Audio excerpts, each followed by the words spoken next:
పూరా local. Welcome to పూరా local. YCP ఎన్నికల మేనిఫెస్టోను సీఎం జగన్ విడుదల చేశారు. తాడపల్లిగూడెంలోని పార్టీ కార్యాలయంలో కీలక నేతలతో కలిసి లాంఛనంగా ప్రకటించారు. ఇందులో ప్రధానంగా విద్య, వైద్య, వ్యవసాయం, పేదలందరికీ పక్కా ఇళ్లపై స్పష్టమైన హామీ ఇచ్చారు. మేనిఫెస్టో అంటే తమకు పవిత్రమైన గ్రంథంగా భావిస్తామని తెలిపారు. చేయగలిగేవే మేనిఫెస్టోలో పెట్టామని అన్నారు. టీడీపీ మాదిరిగా అమలుకు సాధ్యం కాని సూపర్ 6 హామీలను తాము ఇవ్వలేదని చెప్పారు. 2019లో ఇచ్చిన హామీలను 99% అమలు చేశామని అన్నారు. ఇప్పుడు కూడా పక్కాగా అమలు చేయగలిగే హామీలను ప్రజల ముందు పెడుతున్నట్లు తెలిపారు. పాదయాత్రలో ఎన్నో కష్టాలు చూశానని, అవన్నీ తీర్చే బాధ్యత నాది అని హామీ ఇచ్చారు. విద్య, వైద్యం, వ్యవసాయం, ఉన్నత విద్య, పేదలందరికీ ఇల్లు, నాడు నేడు, మహిళా సాధికారత, సామాజిక భద్రత పథకాలు అమలు చేస్తామన్నారు. చేయూత స్కీమ్ను కొనసాగిస్తామన్నారు. కాపు నేస్తం 4 దఫాల్లో 60,000, అమ్మ ఒడి 17,000, పేదలందరికీ ఇళ్ల పట్టాలు అందిస్తామని చెప్పారు. కాపు నేస్తం, ఈబీసీ నేస్తం, వాహన మిత్ర పథకాలు కొనసాగిస్తామన్నారు సీఎం జగన్. వైఎస్ఆర్ 0 వడ్డీ పథకం, వైఎస్ఆర్ కళ్యాణమస్తు, షాదీ తోఫా పథకాలు అమలు చేస్తామన్నారు.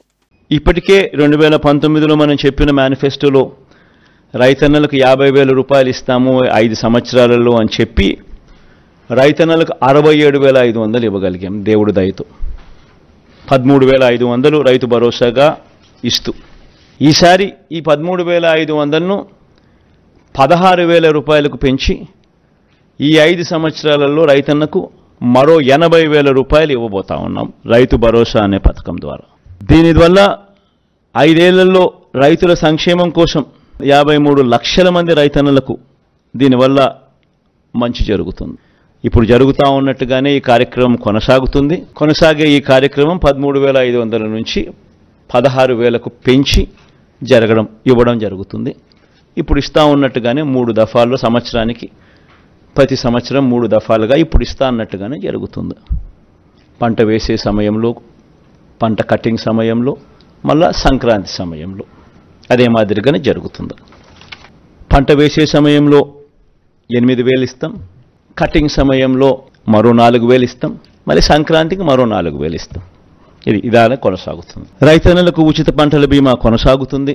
రైతన్నలకు 0 వడ్డీ కింద పంట రుణాలు కొనసాగుతాయి. ఇప్పుడు ఇస్తా ఉన్నట్టుగానే జరుగుతూ ఉన్నట్టుగానే దేశంలో ఎక్కడ లేని విధంగా కౌలు, అటవీ, దేవాదాయ శాఖ భూములు సాగుదారులకు కూడా రైతు భరోసా వస్తుంది. వైఎస్ఆర్ బీమా ద్వారా ఆత్మహత్య చేసుకున్న రైతు కుటుంబాలకు 7 లక్షల రూపాయలు ఇస్తా ఉన్నాం, అది కొనసాగుతుంది.